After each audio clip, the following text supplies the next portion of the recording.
বন্ধুরা এই যে দেখেন আমি একটা দেশি মুরগি রান্না করতেছি, 2টা আলু দিয়েছি আর এই দেশি মুরগিটা আমি এখন ভুনা করব। মুরগিটা দিয়ে নিচ্ছি,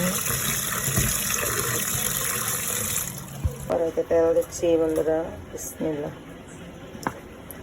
পেঁয়াজ দিয়ে দিলাম, একটু গরম মশলা দিয়ে দিলাম, তো বন্ধুরা তেজপাতা দিয়ে দিলাম, দিয়ে তো পেঁয়াজটা লাল করে ভেজে নিচ্ছি।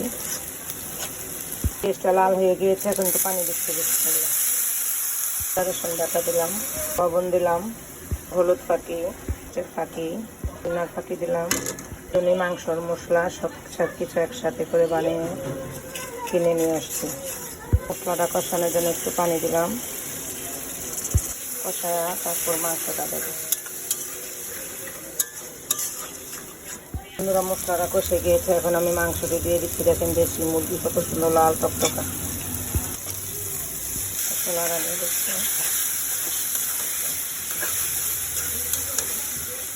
এখন একটু দেখে দিচ্ছি, একটু দেখে দিলাম তো কষুক। বন্ধুরা মশলাটা দিয়ে সুন্দর করে মাংসটা কষিয়ে নিয়েছি, এখন পানি দিয়ে দেবো।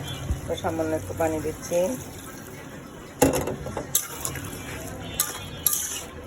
আর একটু লাগবে, কারণ দেশি মুরগি তো সিদ্ধ হইতে একটু সময় লাগে।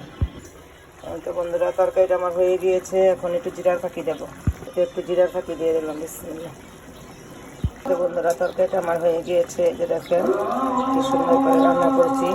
এই তরকারিটা রান্না যদি আপনাদের কাছে ভালো লাগে তাহলে লাইক এবং সাবস্ক্রাইব করে দেবেন, অনেক খুশি হব বন্ধুরা।